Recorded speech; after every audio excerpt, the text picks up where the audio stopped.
I want to thank our sponsors, Athletic Greens, who created AG1, one of the most innovative packets of supplements, including 75 high-quality vitamins, minerals, whole food source superfoods, probiotics, and adaptogens to help you start your day right. These ingredients support your gut health, your nervous system, your immune system, your energy, recovery, focus, and aging. I personally started using Athletic Greens and love the way I feel in the morning after I drink it.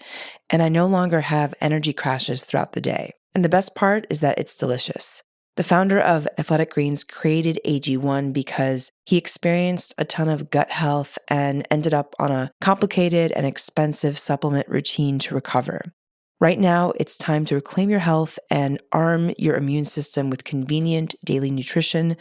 It's just one scoop in a cup of water every day. That's it. No need for a million different pills and supplements to look out for your health. To make it easy, Athletic Greens is going to give you a free 1-year supply of immune-supporting vitamin D and 5 free travel packs with your first purchase. All you have to do is visit athleticgreens.com/Yasmeen. Again, that is athleticgreens.com/Yasmeen, YASMEEN, to take ownership over your health and pick up the ultimate daily nutritional insurance. Hi, my name is Yasmeen Tarehi, and this is Gateways to Awakening, where we host one-on-one conversations with leading experts in wellness, well-being, and spirituality. On today's episode, I'll be speaking with Dr. Beth McDougall, who has been in the medical practice since 1998 and is the founder and medical director of the Integrative Medical Clinic, serving the San Francisco Bay Area since 2002, an early pioneer in orthomolecular nutritional medicine and European biological medicine. Dr. McDougall was among the very first group of doctors to be trained in functional medicine back in 1998.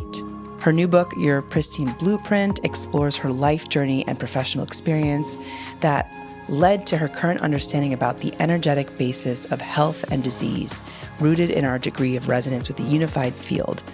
I was introduced to Beth through Dr. Francesca McCartney from the Academy of Intuition Medicine, and I'm super excited to welcome her to the show. So welcome to the show, Beth. Thank you so much, Yasmeen. My pleasure. So Beth, in your book, you talk about the field that connects us all. What do you mean by that? Well, we exist within a field of energy and information. And this field is highly structured and organized and incredibly potent. And we exist within it, and it exists within us. And then we and every other aspect of our material reality emerges from this field as a unique manifestation. So, and how does matter emerge out of this unified field? And what does that mean? I think for our audience, which is pretty mainstream, if you could break down some of these concepts for them so they can understand what that means, like how matter emerges out of it. Well, I mean, the field has been described by physicists and philosophers and even mystics for hundreds and hundreds of years. And it's like Nikola Tesla, for example, and Walter Russell described the field as like an incredibly rarefied gas, almost vibrating at infinite velocity. And so you can think of this just, kind of incredibly fast vibration at the most quantum level of this field. And this is going to sound a little kind of like esoteric, but you can imagine that there are waves within the field.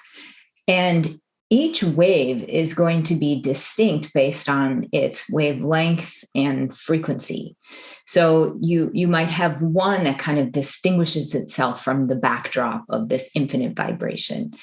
And then you may have another one that's slightly different based on its different wavelength, different frequency. And then if these intersect, they're going to create something different. They're going to create perhaps an eddy and kind of like a circular motion that in and of itself has different information. And then these can coalesce into something that has more complex information. And so you can almost imagine that these kind of intersecting waves of information create kind of a geometrical blueprint or template that can allow for things to emerge out of the field. Fascinating. So what about, people, two different people or two even different rooms intersecting with each other at different, energy, I guess, speeds or wavelengths or whatever you want to call it. What happens? Like, does the higher resonance take over? How does that work? Well, I mean, maybe we first should just talk about how does a human being, something as complex as a multicellular organism like a human being, how does that emerge out of the field? And I think that might be a good place to start, because my sense is that there, at the moment of our conception, when the sperm from our father penetrates the egg from our mother, there's this flash of light that's been shown by current science, and also a sound that occurs, and it's like a photoacoustic boom that informs the field, almost provides this kind of perturbation within the field that ends up becoming this kind of geometrical three-dimensional template for our physical form. And this blueprint guides our development as we're developing as an embryo, and actually contains the information set to orchestrate our exquisitely complex physiology. So when you think about how complex our physiology is, we have 37 trillion cells, each with millions to billions of chemical reactions happening every second, but in a coordinated manner. And so right now, current science really can't explain where that level of orchestration is coming from. But I'm maintaining that it is provided by this kind of operating blueprint, this blueprint that has the instruction set, has the kind of information field that's required to orchestrate our physiology. So you were asking, say that again. I mean, you were saying, like, what is it? What happens when two human beings come together? Is that what your question was? Yeah. So I've always been intrigued by the differences in our own energy when we interact with others, and also when we interact with spaces. Yeah. So if two people, have very different kind of energy frequencies or vibrations, like how does that play out? I know it's kind of like a esoteric maybe question, but I'm just curious, from your perspective, like, does the higher frequency win? Well, I think that it's all about autonomy, honestly, and whether someone has like a good sense of autonomy and sovereignty, where they can maintain kind of their own personal boundaries. So I think you can be around another person that has a very different vibration, kind of that is maybe not necessarily compatible with ours, or a vibration that is not something that we would like to kind of pull into our inner circle. But if the person has intact boundaries, they can interact without it affecting them. Got it. Okay. And then let's move on to this Pristine Blueprint, which the book is about. What is our Pristine Blueprint? Well, I was describing it a little bit earlier. It's just that right at the moment of our conception, this three-dimensional kind of template forms that I believe guides our development as an embryo, and then provides the operating instructions for our complex physiology. So it's literally this data set that's kind of orchestrating things. And then as we go through life, this blueprint can become contaminated. Just because every single thing in life, whether, we're talking about everything from like a molecule to a vitamin, to a mineral, to a toxin, to a microorganism, has its own energetic signature. And some of these things are compatible with our field and our collective blueprint, and some are not. And so as we go through life, we tend to collect misinformation in dissonant energetic signatures, through incorporation of toxins and possibly having infections. And then I think even collectively having traumatic experiences and unmetabolized emotions that are left in our field.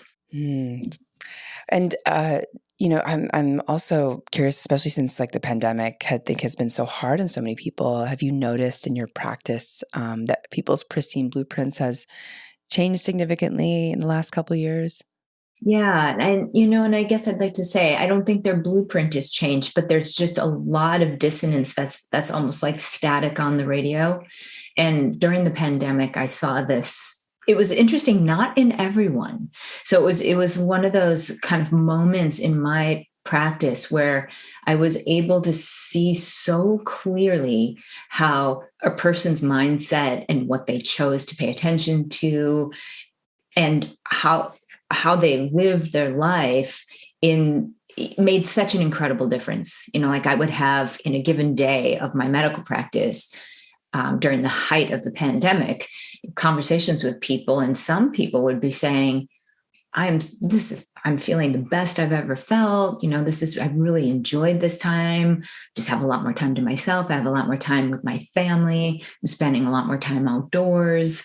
I, adopted a meditation practice, and I've been exercising, and clearly there are like, I've finally started writing that book I've always wanted to write, or, I've been painting, or, and they would just be on fire.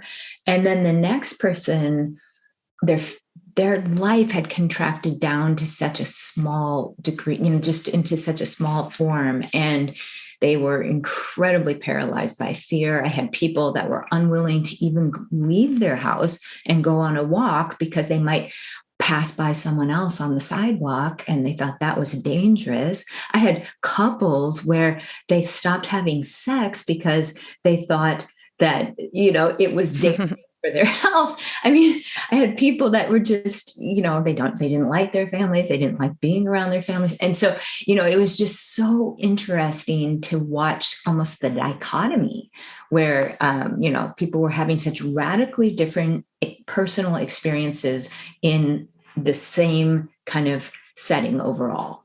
Wow, that's such a powerful point. Yeah, it's almost like there were just multiple worlds happening during the pandemic, and I think also just in terms of like our resilience, what resilience we had before, and also what we were able to muster up in our current situation was really fascinating too. Because I felt the same way. I was profoundly surprised by how many worlds people were living in. So, in your book, you talk about the definition of the soul and how sound shows up in astrological influences. So I'm curious, how does sound impact our lives? There's a lot of sound healing modalities that have become very popular recently. I'm curious, like, what does that mean to you? That's a lot there. Well, as I was talking about the kind of the formation of our blueprint and how current science has demonstrated a flash of light at the moment of conception. When the sperm penetrates the egg, there's this flash of light and a sound. So it appears that the sound is what informs the field. It's almost this photoacoustic boom. And you look at spiritual traditions throughout, multiple spiritual traditions talk about, in the beginning was the word. And there's so many traditions kind of believe that matter arises from sound. And, if Om, it contains all the frequencies in existence. And if Om ceased to exist, the world would cease to exist. Like these kinds of this kind of thinking. And so we know that sound has kind of a profound effect on the field, really, which is you can almost think about like sound traveling through kind of a liquid medium, let's say. And so the planets in our solar system are are enormous resonating bodies. Like you can go on to NASA satellite websites and listen to the individual sound of every planet in our solar system. And the sounds are very distinct based on the size of the planet, the composition of the planet, the rate of its revolution, all of these things are going to influence the sound that planet makes. And, if we had sensitive enough kind of like instruments on Earth, we'd be able to tell that like every plant had a different sound and every rock had a different sound and everything has a sound. But when we're forming, you have these enormously influential resonating bodies in our solar system that are going to influence our blueprint formation.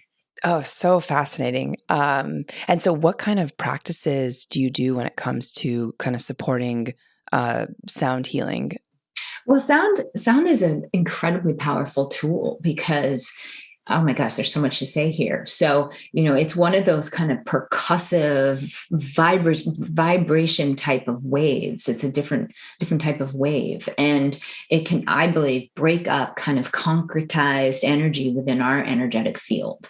So we think about, the traumas that we experience in our lifetime, and sometimes we're not equipped to fully deal with those traumas at the time. And, we don't necessarily feel all of the emotions around that. And some of them remain stuck in our field and literally, I think, form these kind of concretized energetic densities that actually are going to influence the way we view the world and our perceptions about things. It, kind of influences our projections onto other people. It's almost like the kind of these cloudy lenses that we're looking at the world through. And so the sound can be used to break that up. So I have, for example, in my clinic, a vibrasound bed, which is where you've got a water bed that has a colloidal mineral water in it that's really the similar composition to our inside of our cells. And you're lying on that bed and there are these huge speakers underneath, these kind of sound transducers that are projecting sound up through the water, and it's vibrating through the water into your body. And then you're listening to sound on special headphones and kind of seeing a visual display of sound, actually through your eyelids, behind your closed eyes. And that experience is really transformative for people because it almost transports you in such a way that it's this the closest thing to like a plant medicine journey without ingesting any substances. And that percussive vibration just seems to break up these concretions in the field. So there's that. And then interesting, I'll just say another technology that I've been really interested in and working with. So our voice contains so much data. We think about as we're speaking, there's pockets, almost like balloon-like pockets of data coming out of our mouths. So every cell in our body is connected with the autonomic nervous system. And the vagus nerve, which is kind of one of the primary nerve in the parasympathetic nervous system, is connected with our vocal cords. So it's translating information from all of our cells to our vocal cords, and that's coming out in pockets of data as we're speaking.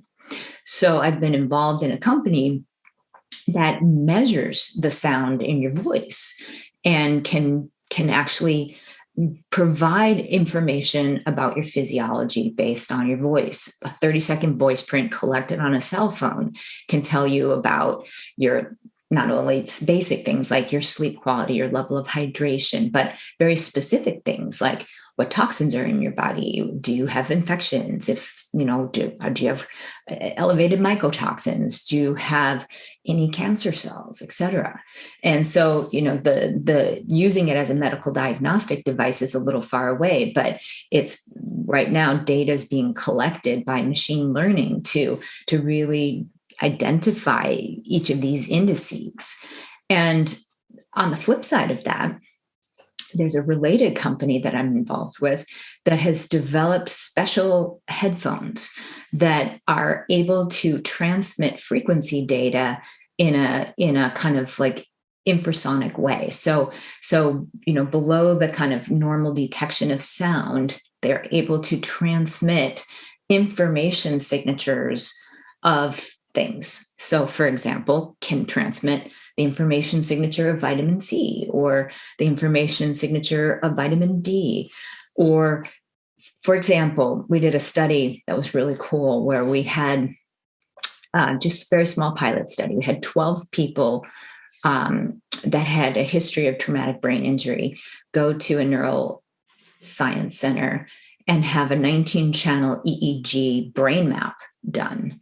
So they were able to kind of diagnose this brain trauma on an EEG and the specific nature of it in these 12 individuals. And then each one of them spoke in their cell phone for 30 seconds. And then the company developed a set of tones unique for each individual, kind of based on the outlying frequency set data in their voice. It's almost like kind of like corrective frequencies that would correct the outliers. And the person then listened to a set of tones for 20 minutes, and then they had their brain EEG'd again. So that's all they did. They did the EEG, they spoke for 30 seconds, they listened to a set of tones for 20 minutes, and then they had another EEG of their brain. And the neuroscientists that read the EEG said they noticed more improvement in the brain with that 20-minute session than they would normally see from 2-time-a-week neural feedback training for 3 months. So sound is incredibly healing and important for the body. Wow, amazing. I'm so fascinated by these technologies, and I'm curious if they're going to become a little bit more mainstream, or are they just still kind of in development or early stage? And if you need a beta participant, I'm available. Yeah, the sound bed's available now, and the headphones are. So that was a pilot study. We're designing new research studies to be done, and then it won't be too long before they're available for people. Wow. Oh, that makes me so excited that there's going to be so many different modalities to kind of counteract the impact of, I think, modern society of so much noise, a lot of media, our attention is kind of scattered all over the place. And I think people are really stressed on many levels. So I love that there's these new technologies. So Beth, you talk about healing dissonant signatures in our energy field. Can you talk about what, first of all, a dissonant energy might be, and then how you go about healing them? Okay. Yeah. So again, I would kind of put dissonant signatures in a few different areas in the body. I mean, just categorize them in a few different ways. So I would say we collect dissonant signatures from toxic exposure. So this would be, pesticides and herbicides like glyphosate and heavy metals and mycotoxins from mold exposure, maybe biotoxins from previous infection exposure, maybe pharmaceutical residues, things that are not compatible or beneficial to our physiology. That these things can create dissonance. And what's interesting is that the dissonant signatures can remain even after the physical substances have gone. So, for example, someone may have been exposed to a whole variety of petroleum solvents, and then you've done a lot of detox to get those out. But the dissonance can remain in the system because it's almost like imprinted into the water compartments of the body, like a homeopathic remedy, so to speak.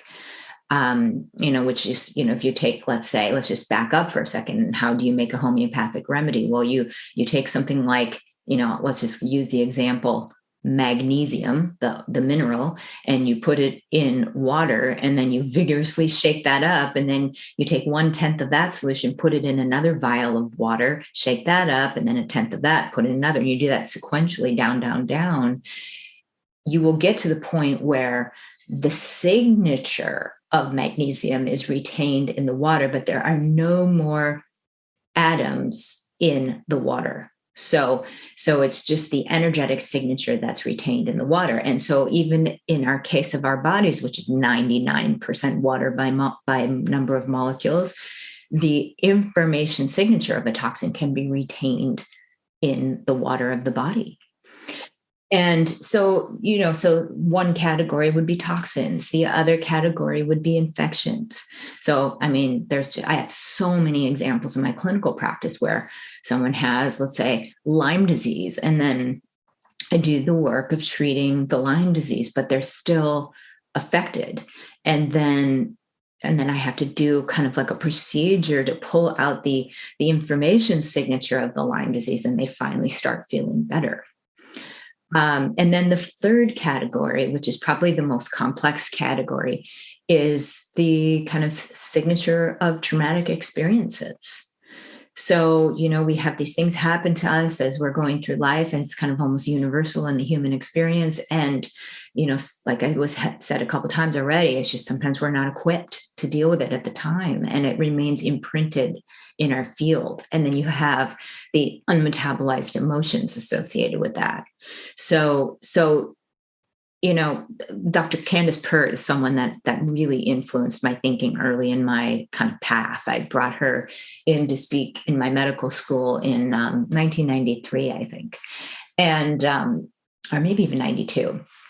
But she, at that time, had was kind of doing the work at the NIH around her book that came out called Molecules of Emotion. And what she said at the time was that you can produce the same effect at a receptor site in a cell from a molecule as you can from the energetic signature of the molecule. So she said that like a molecule has a particular vibratory signature, the receptor on the cell membrane has a particular vibratory signature, and you can produce the same effect at the receptor with the vibratory signature as you can with the molecule itself. So that was like kind of an aha moment for me back in 1992. And I just have really thought about that ever since. And most of the companies that I'm advising for or, involved in some way are based on that thinking. Wow. So can you say more about that? So in terms of our emotional world, like let's say we are going through a difficult time or that we keep thinking about something negative. I mean, how does that affect our physiology? Like maybe we can get like a practical example for folks. Sure. Yeah. So then, later Dr. Candace Pert put out the book Molecules of Emotion. And basically what she was saying in that book was that emotions in, let's say thoughts engender an emotional response in us. And emotions are associated with a particular cocktail of neurotransmitters and hormones. And my thought is that these each have their own energetic signature that's unique to them. The release of neurotransmitters in the brain, each one has a particular energetic signature. The release of hormones in the body, each one has a particular energetic signature. And collectively, that cocktail has a particular energetic signature. And when you look at the work of, let's say, Dr. David Hawkins, he wrote the book Power versus Force and went on to write a whole variety of other books. And he measured basically the kind of vibratory rate of emotional states in human beings and found that certain ones were very strengthening to the human biofield and other ones were weakening. So emotional states of peace and joy and love were incredibly beneficial emotional states. The vibration was enhancing to our system and kind of, maybe transmuting to dissonant signatures in our body and health promoting. Whereas emotional states like anger and sadness and, deep shame, for example, were very weakening to the system. And the vibrations of the collective cocktail of, of those emotional states were very deleterious to the health. So how do people, or maybe some advice you can give folks who maybe, like, let's say, stuck in a shame or anger, is it just simply commanding yourself to move into a different emotion? I mean, how do you guide people through that process? Because I think a lot of folks like intellectually know this, but then can't actually do it. Yeah. I mean, it's a lot easier said than done sometimes. But I think it starts with an awareness that they do have the power to change their emotional state, and not changing it is very, very detrimental to health. So it starts with that awareness.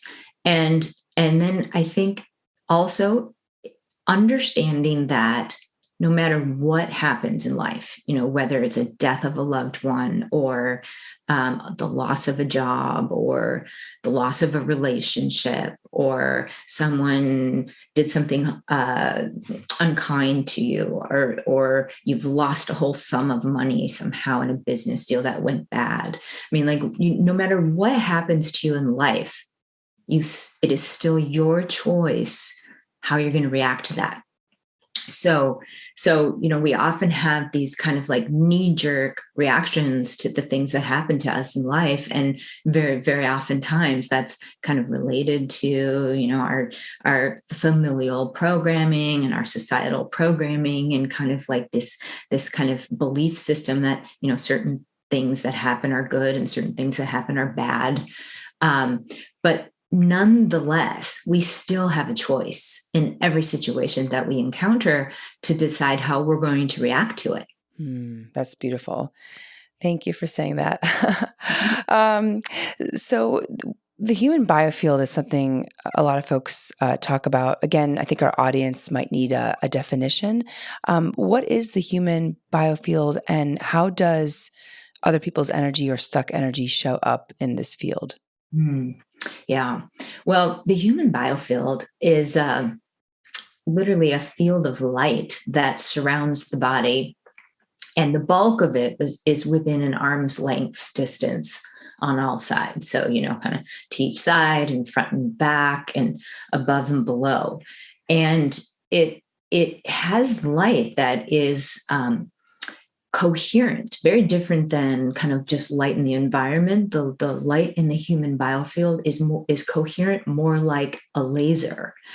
And that laser light actually has very deep purpose in the body. You can almost imagine like you're outside and you take a magnifying glass and you kind of take the rays of the sunlight and you kind of focus them in a particular way. Well, then that light can do things, can burn things up, for example. Well, the laser light of the biofield is like an instrument, and it can focus the energy and information in the unified field that we exist within and transmit it into the body to actually affect our physiology. And the coherency of our biofield or auric field, depending on what you want to call it, can be disrupted by the concretized energies left over from previous traumas, like we were talking about earlier, and the kind of collective, unmetabolized emotions and the energetic signatures associated with those. But one of the things that can be most disruptive to the coherency of the human biofield is other people's energies. And that's something that was really brought to light to me by Dr. Francesca McCartney, the person that we both know. And really, you think about our unique blueprint creates this kind of beautiful orchestra that is unique to us. It's like we have this score of music that is ours and ours alone. And it's this incredibly exquisitely complex score of music. And then you take the energy of another human being that has their own score of music, and you pull it into our field, and you can imagine that creates dissonance, that creates disharmony. It starts to kind of drown out the orchestra, so to speak. And our information set that should be orchestrating our complex physiology starts to get confused. So there's almost nothing that's more weakening to our health and, to the perfect orchestration of our physiology than other people's energy that enters our system. And, why does that happen, that other people's energy enters the system? It's usually something that kind of gets set in place early in life. So you have a child, for example, whose boundaries are repeatedly violated in some way, whether it's just, kind of like emotionally or physically. And the child gets to be accustomed to having other people's energy in their field and really not knowing anything different. And so then later in life, they tend to merge with other people, and whether it's their friends or their significant other, or people that they're interacting with, and their boundaries are porous. Fascinating. So what do we do if we have issues with boundaries? Like, what is sort of is there like a methodology that you could walk folks through to, I guess, clear other people's energy? I know we call it OPE. Mm-hmm. Right. Well, I mean, it's very similar to a lot of what we learned in the Academy of Intuition Medicine with Dr. Francesca McCartney. I think most importantly is first developing a practice for yourself where you're grounding your energy down into your physical form and really getting to know and become accustomed to your unique energy, like the feel of it, the sound of it, the visual representation of it in your mind's eye. Whatever it is that is kind of your identifier of your unique sound. And then you can become much more aware of when other energy enters the space, or you can become aware that something doesn't feel quite like you. So the more time you spend getting to know your unique sound, your unique self, the more foreign energies will be highlighted to you in your practice. And then you can learn how to ground these off. And then you can learn about your own auric field in terms of your own felt experience, and kind of develop techniques for fortifying your boundaries. Mm. So, Beth, this is a kind of a good follow-up question. What do you mean when you say we must know ourselves? What does that mean? Well, it's interesting. Like, I deal with a lot of really complex disease in my medical practice. And when someone's had a disease for a long period of time, like a chronic multi-infectious disease, for example, so they come in with chronic fatigue syndrome, or, kind of like neuroinflammatory disorder, or, some profound autoimmune disorder or something like that. Usually if it's been with them for a long time, they need to do some very deep work to unwind it. So we need to work on all levels, for example. So, maybe we're treating infections, maybe we're helping to balance their hormones and replenish some nutritional deficiencies, and, clean up their gut microbiome, and, kind of things on a more physical level.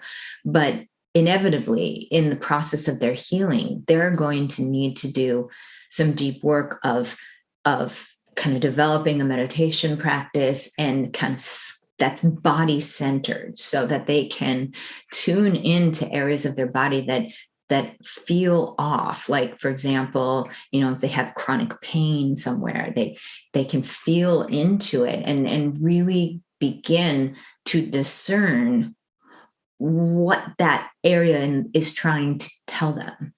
Or I have a lot of people that have like neural inflammation, pain, inflammation in the nervous system. And so it's more about, in order to fully unwind it, they need to kind of tune into that and sit with it and almost learn how to ground it off and ask questions and figure out what it's there to teach them.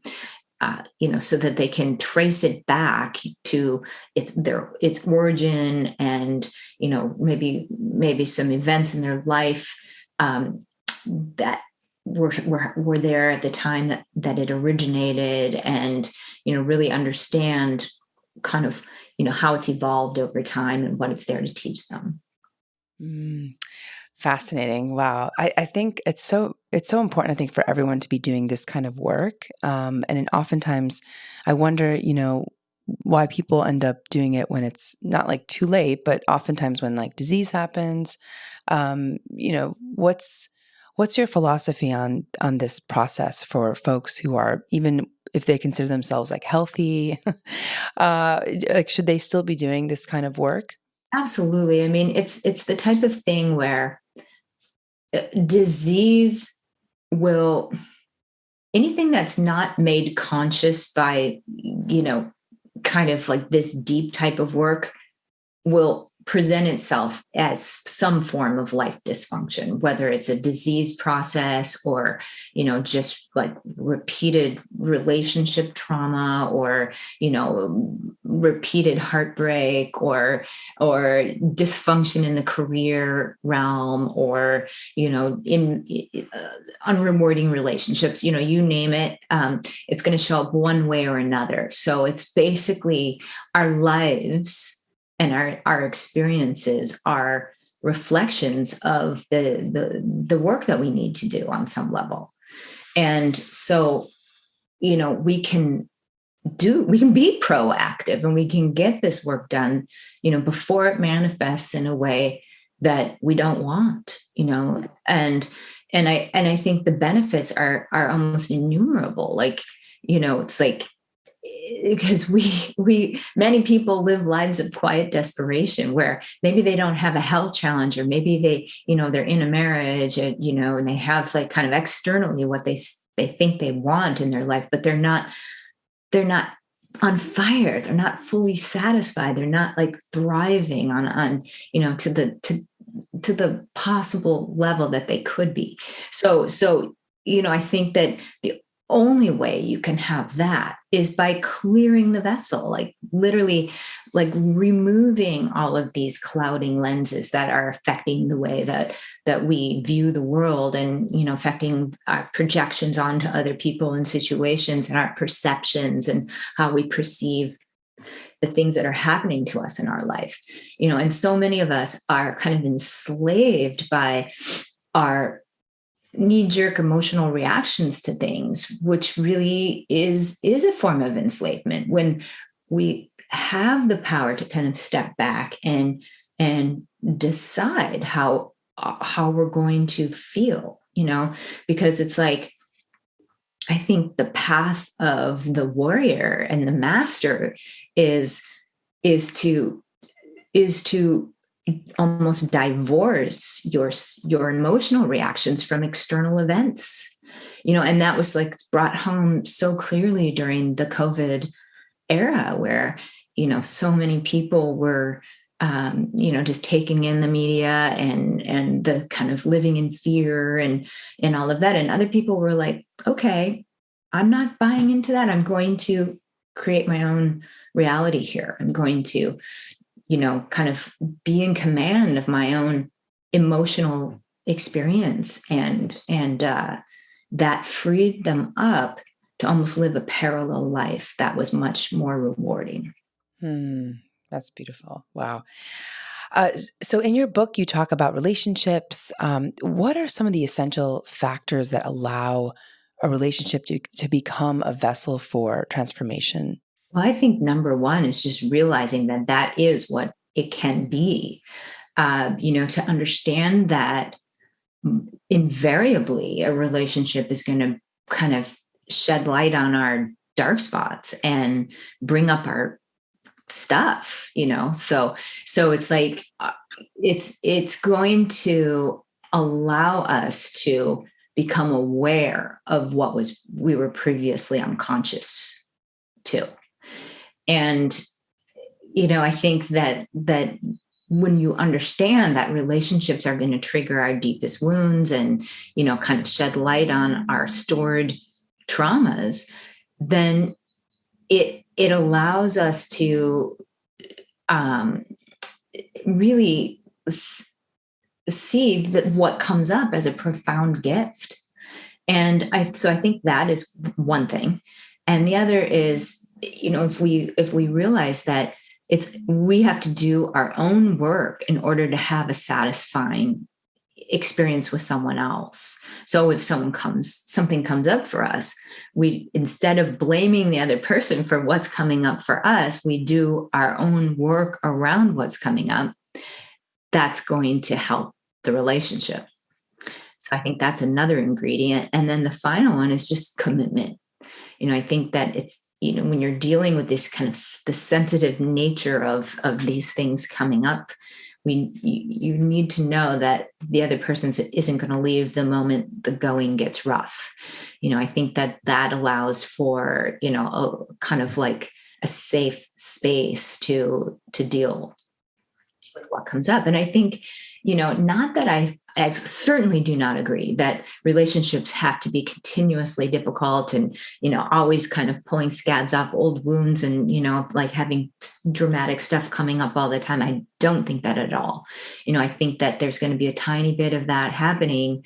But the more you can take responsibility for what comes up, the faster you get through the rough spots. And I think you can kind of move through to a place of joy, where you have mutual respect for one another and mutual care and really, invest yourself in helping the other person live their best life.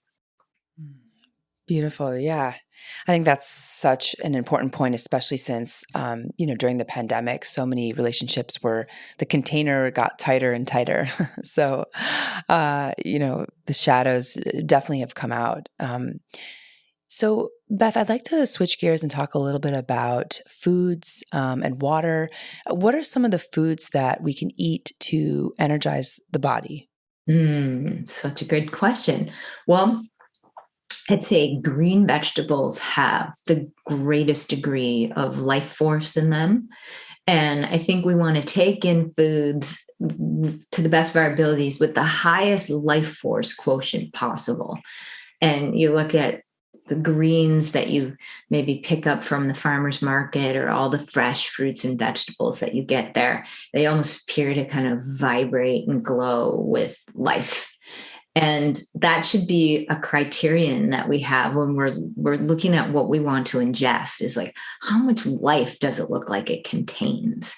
You just look at a fresh vegetable versus like cereal in a box, and you can usually, anyone can kind of say which one has the highest life force left, because it's like everything has life force to a degree. But when something's fresh and in its original form, it's going to have a higher degree of energy to exchange with our system. And then on a chemical level, that the vegetables and things have higher amounts of electrons that can provide antioxidant support in our system, and still contain vitamins and minerals and things that our bodies need to thrive. So I'd say green vegetables, and then other categories of foods that are so incredibly vital for our good health are fats.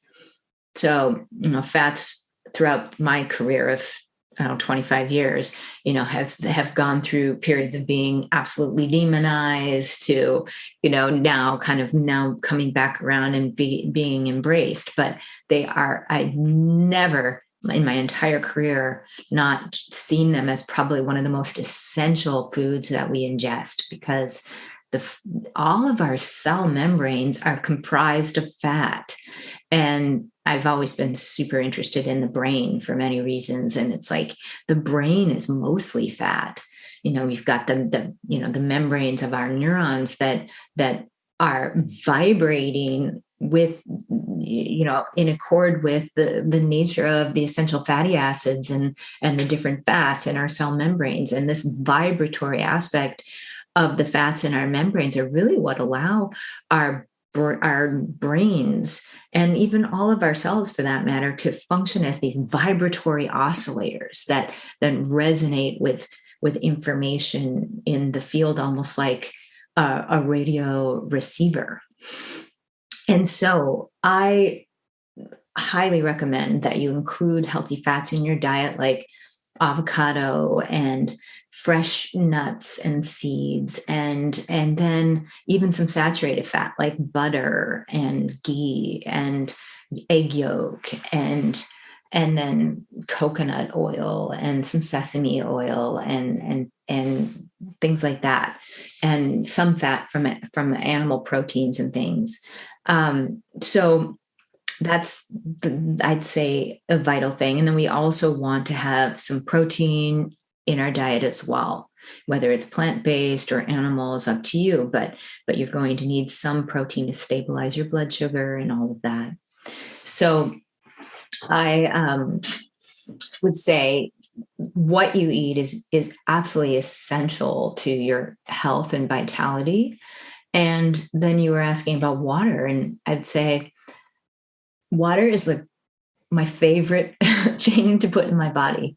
It honestly is. It's like, it is, we are 99% water by number of molecules. Water is absolutely everywhere. There's not a space at all in the body where water isn't.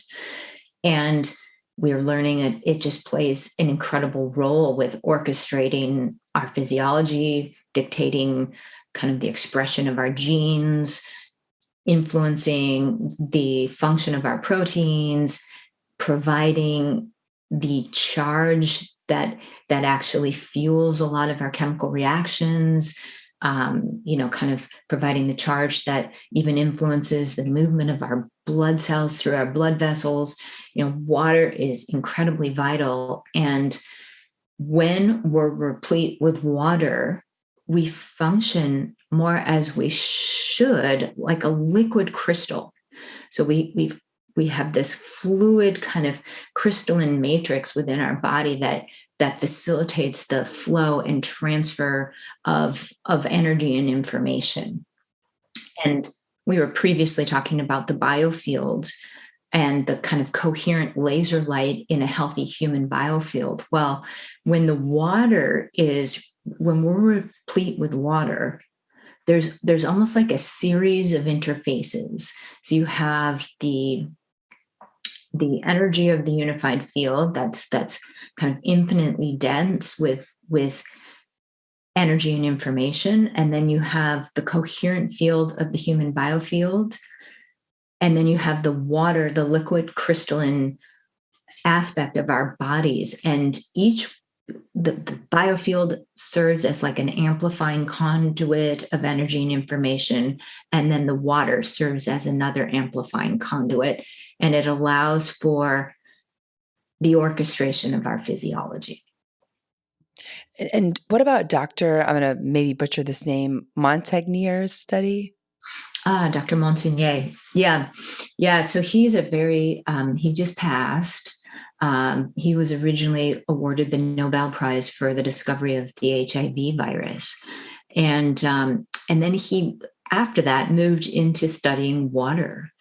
And he did a variety of really important experiments that influenced our thinking about water and water's special properties. And one of the landmark studies he did, he showed that water could retain information. He took DNA from one of his HIV-infected patients, and he was able to measure the vibratory signature of the DNA with a special instrument. and record that. And then he projected that information signature. Well, let me back up and say that first what he did is he put the DNA from an HIV infected patient into water and almost made a homeopathic dilution of it. So, put it into water, shook it vigorously, took 1/10 of that, put it into another vial of water, shook it up, took 1/10 of that, put it in another vial, and sequentially diluted it down, down, down until there were no more molecules of DNA in the sample of water. Then he used this instrument, which he had previously also used on DNA itself, and he was able to measure the vibratory signature of the DNA in the water, even though there were no more molecules of the DNA left in the water. He recorded that signature digitally, and then he took it a step further and he projected that digital signature wire, through the internet to a lab in Italy. So he did his original research in France, and he projected that signature to a lab in Italy where researchers played that digital information signature to vials of water. And Dr. Montagnier said it's like the vials of water listen to the sound of that signature. And then they had vials of water that didn't listen to the sound of the signature. And they put individual nucleotides and polymerase enzymes, so nucleotides are the building blocks of DNA, and polymerase enzyme is required to construct DNA. So he put nucleotides and enzymes into the vials of water that had listened to the signature of the DNA. And those vials were able to reconstruct the DNA, and the vials of water that had not listened to the signature could not. And then they took the DNA out of the water and they did PCR analysis on it and found that it was 98% similar to the original DNA in his lab in France. Oh my gosh. Yeah. So basically, just, I think without a doubt, and most people cannot refute his research because he's a Nobel Prize winning scientist, without a doubt demonstrated that water retains information, and then that information can actually do work. Wow. So that is a bit terrifying, considering that there's probably information in our drinking water that we may not want to ingest. Precisely. And that's, why I think it's absolutely vital that, of course, we, stop dumping chemicals into our water, and we really work on, kind of moving away from dissonant, industrial practices, and really start realizing that, we're 99% water, and the health of our bodies and every other living thing on earth absolutely depends on water. So that's for one. And for two, until we can kind of make that transition from dissonant industrial practices to resonant industrial practices, we need to really work on not only filtering the water, but actually removing dissonant energetic signatures as well. What do you do to do that with your own water? Or do you just... That's a very good question. And I think that removing is one thing, transmuting is quite another. So ultimately, I think that even in the human body, when we talk about dissonant energetic signatures, I think that we want to move to the concept of transmutation, transmuting them. And I think that in the human body, that we can accomplish that by exposing ourselves to coherent fields, being out in the coherent field of nature, undisturbed nature, for example, or cultivating higher states of consciousness, like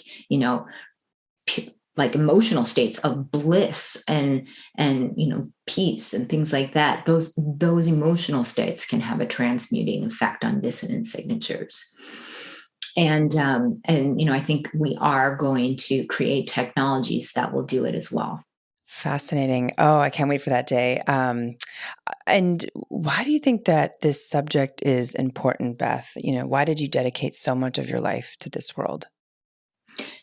Well, I think that, we're somewhat running out of time on the planet, and unless we change our ways, and I think that we first need to understand that we are all part of one grand thing. We are all part of this incredible field of energy and information. We're derived from it, and we are inextricably connected to the field itself and to every single thing that emerges out of the field. And when we really grok that, it's going to change how we do everything. It's going to change how we, you know, how we grow food, how we treat the human body, how we treat our fellow human beings, how we derive fuel, and how we derive kind of mineral resources and send information. It's going to change our communication systems and our transportation systems and all of that. And, I think that when we realize we're all one thing, we will no longer tolerate dissonant industrial practices at all. Yes, yes, yes. Amen. I love that. Yeah, I think it's the idea of this connection to the field and the connection to everything. Something I am hoping that we can collectively, as a majority, move towards, because it's been interesting just to see the polarities that exist in this world. So I'm with you 100%. So Beth, what about the things that have surprised you the most on this journey? You've been in this practice for 25 years. Has there anything that kind of surprised you? It could be about, the stories of healing. It could be about medicine and spirituality. I mean, what has surprised you the most? Well, one thing was what I've learned from studying physics is that matter is not static. Matter is forming and annihilating perhaps trillions of times per second, like flickering in and out of existence. And so when you really kind of grok that, really, really, really contemplate that, it opens up a lot of possibilities, because if we, as a multicellular complex organism, are forming and annihilating trillions of times per second, there's got to be something orchestrating our reformation every trillionth of a second. And it gives us an opportunity to form anew. So I think that it's opened up my mind to the possibility of rapid or more spontaneous healing. So we have a choice really in our destiny and in our life, and we can drastically change our life, in many ways. I'm curious if you also have a story of healing that you could talk about. Obviously, not you don't have to include the name, but if there's anything that just is memorable that you want to share with our audience. Wow, there's so many. Well, one story that I do put in my book is a story of a profound transformation with someone I know. So this was spontaneous. So he was a kind of he had a very crippling arthritic condition called HLA-B27, which is an autoimmune rheumatological process where his joints were like chronically swollen and inflamed and incredibly painful. And he had to be on non-steroidal anti-inflammatories in very large doses to function at all. But he was still, incredibly disabled. And one night while he was sleeping, he awoke with a start, and almost like he was kind of catapulted against the end of his bed. And he said that he spent hours in a state of bliss, and he understood kind of beyond words the kind of nature, the loving nature of this unified field of intelligence and energy and information that he was derived from, and that everything emerges from. And, he was so kind of like in awe of the grand design of all of this. And he spent about 6 hours in this state of just, this high vibrational state of bliss. And then the next day, his arthritic condition spontaneously remitted. Wow. Wow. Oh, that's so powerful. Love it. Wow. So Beth, are there any books or resources that you can share with us, maybe resources that might be helpful other than your book, of course, The Pristine Blueprint? We will add the link to the show notes. Yeah, I mean, Dr. Francesca McCartney has written some books that, one book that's been around for quite some time, and she's in the process or maybe has just released a second book. Highly recommend that for learning kind of like a practice that you can do to clear your own energetic field. And Dr. Pollack is a probably the world's leading water researcher in the world right now, and he wrote a book called the fourth phase of water. Love that. That was a huge influence to me. We've referenced David Hawkins' Power versus Force. Highly recommend that. And Molecules of Emotion by Candace Pert. Right.